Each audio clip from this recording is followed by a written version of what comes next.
Hey you guys, and welcome back to another YouTube video. In this video I'll be doing the Port Adelaide vs Collingwood game, going through how Connor Rozee started.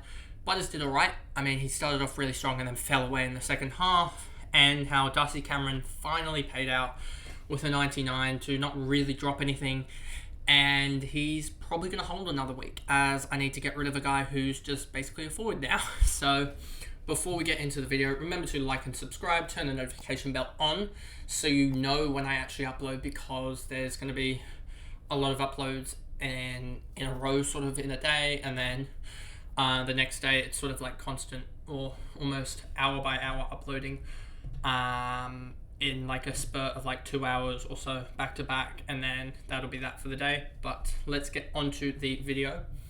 So Willem Drew 117 just tackled his way. I think it was 14 or 15 tackles onto his 117. Don't think there's anything in there really to take from it. Rozee 108. From watching this game, he got those 2 goals early, which really propped up his first quarter score. Had a horrific third quarter, and then came back strong in the fourth for a 108, which could have easily been a 120 looking at this. But that's okay, really. As long as Rozee's beating up Butters, I think that's fine for me. Even though I really should be looking for other players to beat up Butters. But Butters, hopefully with the way he's playing at the moment, he goes down into the 700Ks. I mean, Butters 825K at the moment and has a break even of, I'm guessing, 120. I'm going to guess 120. Butters 117 break even, so if he misses again by 20 points, then that'll be him down at like 810K, and will be a lot easier to get him. But I'll really have to look into if Butters is actually the option that I want, as his average is for last 5 is 86, and last 5 is 87 or 88 you could say, and the last 3 is 86, and has had 3 bad scores and only really ticked just over the 100 in the other 2. So certainly someone to think about actually this time, rather than just blatantly get him in like it is with Dunkley. Houston's actually performed really well, and is someone that I think we have probably overlooked, or I've overlooked. 110 I'm guessing, yeah, 113, 112. Yeah, he's been really good, and is someone I think next year that could pop into the top 6 conversation, as I don't know necessarily. I haven't really been watching Port, and I haven't really gone into the stats too much, but I think there might have been a role change to get him more of the ball. As you can see here, he just wasn't gathering much of the ball, and now getting a little bit more, getting more tackles as well. So I think there was a role change.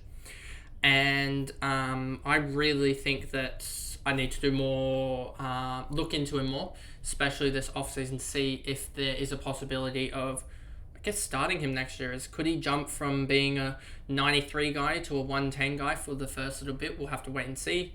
But I think there certainly is some merit into looking into him more. Bird 92, Powell Pepper, Horne-Francis came back with 82. I think he's ready. There is going to become a seed. He's going to break out. That's going to happen. It's just which season is he going to do it? Could you risk him next year? 66 average. That's going to be priced around about that 600K. I want to say, I'm pretty sure that is the marker. Let me just double check. Yeah, 584K he'll be sitting at the moment, I believe, or probably even higher now. That's probably 67 or 68. So yeah, he's probably sitting at around about that 592, 593K. So Horne-Francis is certainly around the marker, but I don't know if he's ready to take a 20-point leap that you really want from those 60 guys.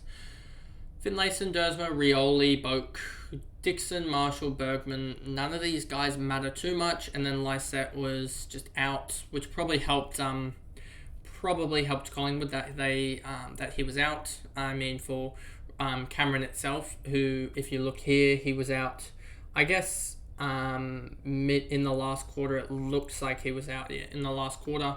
So did Cameron really dominate the last quarter? Yeah, he did. He started to dominate the last quarter. So that's something to look at. But I mean, he was still doing really well outside of that, still getting towards He was on 71 at 3/4 time, so that was still looking towards a 90 game without Lysette being out. Lysette just pushed it probably 10 more points also. Nothing else to really look about. And I think Williams is definitely a guy that you can think about next year. It's going to be, I believe, Williams priced around about, where is he? Let me see here. 60.6, which is priced at 536 at the moment. If he can get another couple of sub games, which we'll have to wait and see. If he can get 2 or so more sub games, we're really looking at a guy that I think can average 80, but will be priced at around that mid-50s or so. But we'll have to wait and see with that. Moving on to Collingwood, you have Adams, 102. He's actually paid out in the last couple of games as a mid-forward, so I wouldn't be surprised if some people jump on him. He could be an option next year if he retains that mid-forward, but I don't know if he will. Haven't looked into that. If he does, then he could be an option, but is also getting on a little bit of the oldest. I want to say he's 29. Taylor Adams, how old is he? He's 29, I believe. Yeah, 29. So he's going to be turning 30 next year. Could he be a lot more injury risk? Probably. So there is a risk there. Cameron, 99, was a good score, as I said. Sidebottom, crisp. Dacos got tagged by Willem Drew and just struggled to get those non-disposal points from memory. If I look here, he had 6 tackles, no marks. So, I mean, he just struggled. He was down 4 and 7, which is 12 plus 14. That's 26 points down in disposals from the Freo game and around that for pretty much all his other games as well. So, around down 20 to 25 points in disposal effort is where you see that 110 pop, so not too worried about that. Josh Dacos had a lower game, Pendlebury more, Lipinski, DeGoey had another game where he just sort of bottomed out, and that's the reason why he was never going to be a good pick. Elliott, McQuarrie, McStay, Maynard, Tom Mitchell came off, so I guess just trying to rest him or something, I don't know exactly, but Mitchell has become such a dud pick this year, as they've used him as a sub option. So wonder what will happen next year with Mitchell.